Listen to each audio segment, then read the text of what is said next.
আশাবাদ এই প্রতিষ্ঠান এখানে থেমে থাকবে না। যখন আমি আজকে আসতে পারলাম, এটা উসিলা হয়েছে এর মাধ্যমে।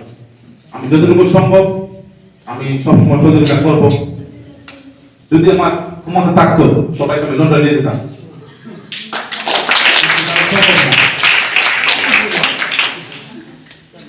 আমার ব্যবসা অনেক বড় ব্যবসা লন্ডনে, কিন্তু লন্ডন আমাকে এই লাইসেন্স দেবে না যে সবাইকে নিয়ে যাবে।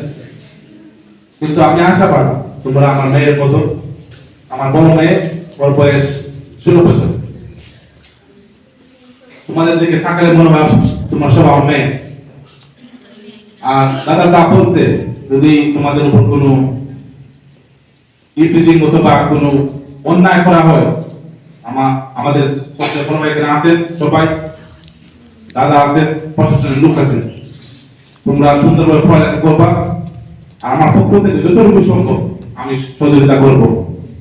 আর আমি আশাবাদ অনেক প্রবাসী বন্ধু বান্ধব, আমার ব্যবসায়ী পার্টনার ইংল্যান্ডে বসবাস করছে, এই লাইফে দেখতেছেন ওরা। এটা এমন একটি জায়গাতে আমি আসছি, খুব ইমোশনাল। এটা হচ্ছে কান্না পায়, মানুষ সময় জানে এটা এতিম বাচ্চা, ওর মা নেই বাবা নেই।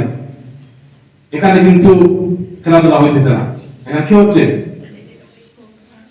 এটা হচ্ছে একটা এতিম জায়গা, যেখানে কারো মা নেই বাবা নেই। তোমাদের সবার দিকে তাকালে আমি কিন্তু খেতে যাব, খেতে ফেলবো। কারণ হচ্ছে কি, আমি কষ্ট পাই যখন শুনি একটা ছেলে অথবা মেয়ের মা বাবা নেই। আমার আত্মাটা মানে অনেক কষ্ট পায়। আল্লাহ পাক যতদিন আমাকে হায়াত দেবে, আমি চেষ্টা করব তোমাদের সহযোগিতা করার জন্য। আর তোমরা সবাই পড়ালেখা করো, আল্লাহ পাক এটা উসিলা করবে। শুধু শিক্ষা নয়, যদি শিক্ষা থাকে যে কোনো দেশে তোমরা এক চাকরি করতে পারবা। আর আমার বড় প্ল্যান আছে, যদি আল্লাহ পাক আমাকে বাংলাদেশে আনে, আমার বাচ্চারা একটু বড় হোক, বাংলাদেশে আসবো, একটা স্থায়ী সরকার আসলে আমি একটা ব্যবসা, বড় একটা প্রতিষ্ঠান করব, যেখানে তোমাদের মতো মেয়েরা ছেলেরা কাজ করবে। আমাদের দোয়া করবেন। আসসালামু আলাইকুম।